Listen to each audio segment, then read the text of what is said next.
एक महात्मा जी एक मंदिर में पूजा अर्चन करते थे और जो कुछ भी उन्हें दान दक्षिणा में मिलता था वह गरीबों को बांट दिया करते थे।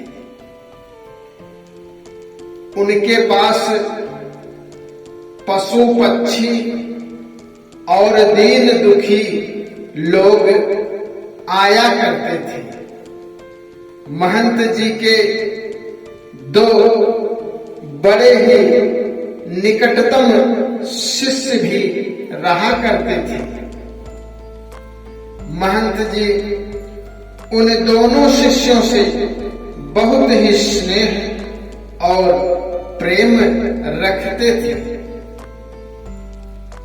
महंत जी दीन दुखियों की सेवा करते करते बहुत दिन बिता दिए। लोगों को अच्छी से अच्छी शिक्षा देते और दीन दुखियों की सेवा के लिए बड़े ही विनम्र भाव से लोगों का सहयोग करते और दीन दुखियों की सेवा में अपना पूरा जीवन व्यतीत कर दिया। महंत जी जब बूढ़े हुए तो उन्होंने सोचा कि हमारे इस मंदिर प्रांगण में जो जीव जंतु पशु पक्षी हैं और जो दीन दुखी भी हमारे नाम से यहाँ आते हैं और जो कुछ भी दान दक्षिणा में हमें प्राप्त होता है वह उन दीन दुखियों में हम बांट दिया करते हैं, परंतु मृत्यु से कोई बचता नहीं है। जो सत्य है वो एक ना एक दिन अवश्य होगा। तब महंत जी काफी उम्रदार हो गए।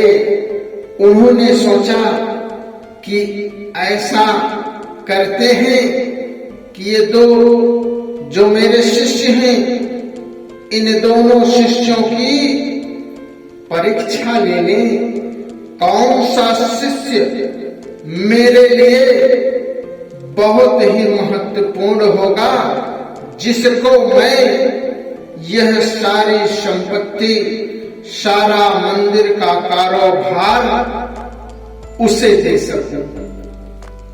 अब महंत जी बूढ़े हो गए हैं और सोच रहे हैं कि इन दोनों शिष्यों में से कौन सा शिष्य ऐसा है जो मेरे इस कार्यक्रम को मेरे इस प्रांगण में आए हुए दीन दुखियों की सेवा करेगा और मेरी तरह रहेगा। तब महंत जी ने दोनों शिष्यों को अपने पास बुलाया और कहा कि मैं दोनों शिष्यों से बहुत ही अथाह स्नेह रखता हूं। मुझे आप दोनों पर कोई शक भी नहीं है, परंतु मैं तुम दोनों में से किसे अपनी संपत्ति का उत्तराधिकारी बना दूं, किसे यह संपूर्ण संपत्ति सौंप दूं, मेरे कुछ समझ में नहीं आ रहा है। उसमें से एक शिष्य थोड़ा चालाक था। उसने कहा कि हे महंत जी, मैंने आपकी परम पूर्णता से सेवा की है। मैं आपका बहुत ही अच्छा शिष्य हूँ। कृपा करके आप मुझे अपनी सारी संपत्ति का उत्तराधिकारी बना दें। मैं आपकी संपूर्ण संपत्ति को बिना क्षति पहुंचाए आपके इस कार्य को आगे बढ़ाता रहूंगा। एक शिष्य चुपचाप खड़ा था। महंत जी ने कहा, आप भी कुछ बोलेंगे? तो दूसरे शिष्य ने कहा, नहीं, मैं क्या बोलूं, जैसा आप समझे। तो महंत जी सोचे कि अरे एक तो मांग रहा है कि मुझे दे दो, मैं अच्छे से इसका संचालन करूंगा, परंतु तुम क्यों नहीं बोल रहे हो? तो महंत जी ने सोचा कि चलो ठीक है, इन दोनों की मैं परीक्षा ले लेता हूं। महंत जी ने कहा, ऐसा है, आज तुम दोनों चले जाओ, कल सुबह आना। दोनों शिष्य चले गए। महंत जी ने एक उपाय निकाला। उन्होंने दूसरे दिन जब उनको बुलाया तो 2 कबूतर और 2 चाकू एक स्थान पर रख दिए। जब दोनों शिष्य दूसरे दिन आए मंदिर में तो महंत जी ने कहा, ये 2 कबूतर हैं, एक एक कबूतर तुम दोनों पकड़ लो। दोनों शिष्य एक एक कबूतर को पकड़ लिए। अब महंत जी ने कहा, बगल में ये जो चाकू रखा है, इस चाकू को दोनों लोग एक एक चाकू ले लो। दोनों शिष्य एक एक कबूतर और एक एक चाकू ले लिए हाथ में। अब महंत जी ने कहा कि ऐसा करो, तुम दोनों इस कबूतर को लेकर यहां से जाओ और जो सबसे पहले कबूतर को काट कर मेरे पास आएगा, मैं उसे अपने संपत्ति का उत्तराधिकारी बना दूंगा। परंतु एक शर्त है। तो दोनों शिष्यों ने कहा कि महंत जी, शर्त क्या है, वो तो बताएंगे। जो चालाक था, जो चाहता था संपत्ति मेरे नाम कर दें, उसने कहा, अरे शर्त बताइए। अगला वाला शिष्य चुप था, जैसे दूसरे दिन चुप था, आज भी चुप था। तो महंत जी ने कहा, इस कबूतर को ऐसी जगह काटना, ऐसी जगह काटना जहां कोई देख न सके। जब कोई नहीं देखेगा तब इसकी गर्दन को काटना, और काट कर जो पहले आएगा उसी को मैं तो उत्तराधिकारी बनाऊंगा।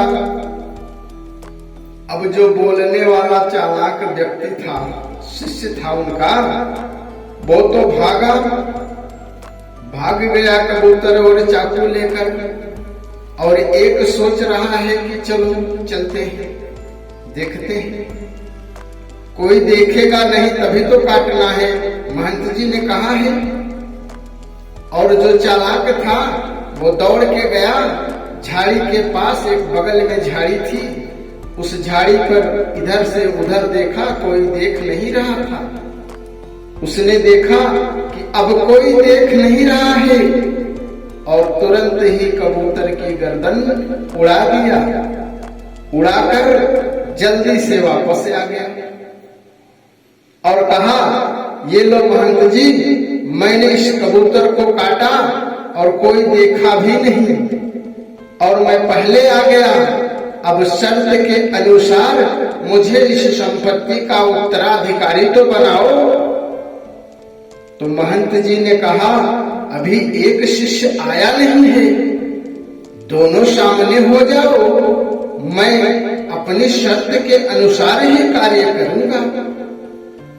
अब दूसरा शिष्य जो चुप था वो गया, कहीं जाता तो देखता 1-2 आदमी आ रहे हैं, वो कबूतर को काट ही नहीं पा रहा है। लास्ट में घूमते फिरते एक घर में घुस गया और सोचा कि गर्दन को उड़ा दे, परंतु जब अगल बगल देखा कोई नहीं है, ऊपर देखा तो भगवान की रोशनी, प्रभु सूर्य भगवान की रोशनी आ रही थी। तो उसने सोचा भगवान तो देख रहे हैं। अब दौड़ने लगा, जहां जाता भगवान कहीं ना कहीं से उसे दिखाई देने लगते। उसने कहा मनुष्य नहीं देख रहा है, परंतु परमात्मा तो देख रहा है।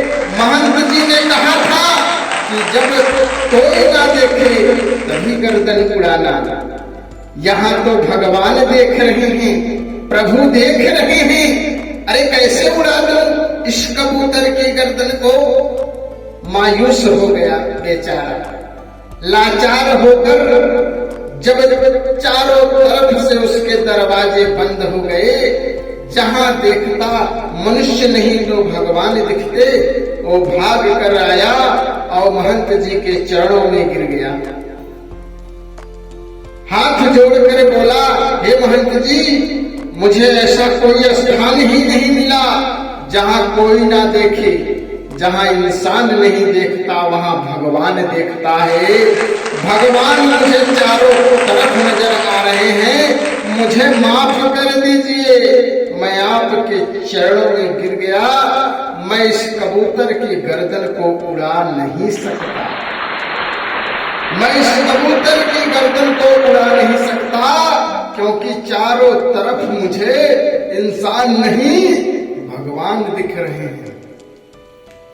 मुझे माफ कर दीजिए, मैं इस कबूतर की गर्दन को नहीं उड़ा सका।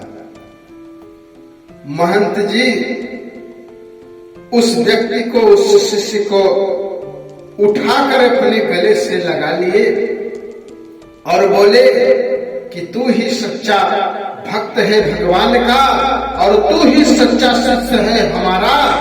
और ये तो झूठबाज निकला, अरे ये तो दौड़ कर गया, कबूतर की गर्दन को काट दिया। बोलो, कह रहा है मुझे उत्तराधिकारी बनाओ, मैं अच्छे से इसका निर्वहन करूंगा। ये क्या करेगा, स्वार्थी कहीं का, भाग जा। आज से मेरे मंदिर में भी मत आना। मैं इस उत्तराधिकारी, इस मंदिर का उत्तराधिकारी इस शिष्य को बनाऊंगा जिसने कबूतर को नहीं काटा, जिसने परमात्मा को जाना। अरे तू इतना दिन मेरे साथ था, जब तू भगवान को नहीं जान सका, परमात्मा को नहीं जान सका, तू मुझे क्या जानेगा। एक पत्थर भी एक बार मंदिर में जाता है तो भगवान हो जाता है, और तू इंसान होकर मेरे पास रहा, इस मंदिर में रहा, लेकिन तू इंसान से भेड़िया बन गया। तू भगवान का क्या होगा, किसी इंसान का क्या होगा, तू किसका भला करेगा। जब एक कबूतर की गर्दन उड़ाने में देर नहीं किया, तू तो किसी काम का नहीं है, तू कैसा शिष्य है। हट जा, भाग जा, मुझे तेरे जैसे शिष्य की आवश्यकता नहीं।